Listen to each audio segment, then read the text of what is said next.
The Penn State sex abuse scandal is bringing new attention this morning to the issue of campus crime and how sexual attacks can often go unpunished. Critics say when a university's reputation is on the line, often officials decide the school is more important than the victim. Correspondent Debbye Turner Bell has more. Laura Dunn is a thriving first-year law student now, but 7 years ago, as a freshman at the University of Wisconsin, she alleges that she was attacked by two male classmates after a night of hard partying. I just shut down. It took me 2 days to even cry after it happened, to realize that I had lost something, that something had been taken from me. It took Dunn nearly 2 years to report her attack. When you finally decided to report the attack, what happened? I went to the dean of students at my university, and at first they were very helpful, they were very sympathetic, but the more that I went through the process, the more I realized that they were truly not on my side. They did blame me, and they wanted the problem to go away.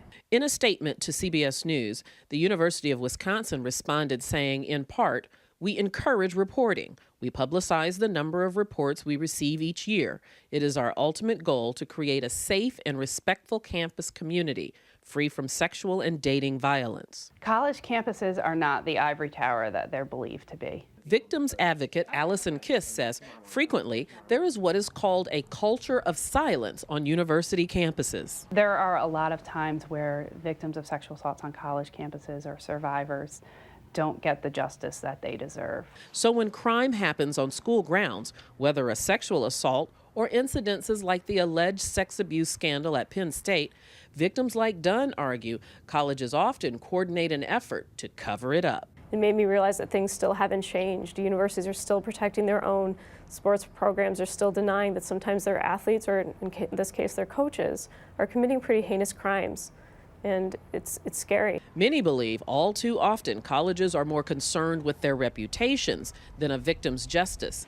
And because schools have their own campus security, many crimes are never reported to outside law enforcement. And it's been a huge problem for a very long time, the fact that universities have their own police departments, in a sense, that can provide some degree of protection, of course, but they also provide insulation against real-world oversight and accountability for crimes on campus. As for Dunn, by the time the university finished its investigation, her alleged attackers had already graduated. No charges were ever filed. And at the end of it, they ultimately decided that they wouldn't even pursue an action against the individual I reported had assaulted me.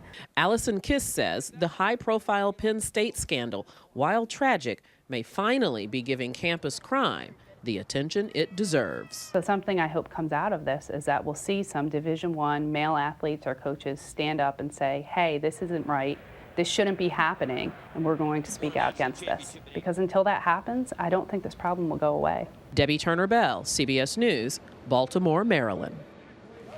Now, experts also say colleges use time against victims by dragging out their investigations in the hope that the accuser or the accused will either leave the school or graduate. And when that happens, it's no longer the school's problem, and in part, that is what happened in Laura Dunn's case.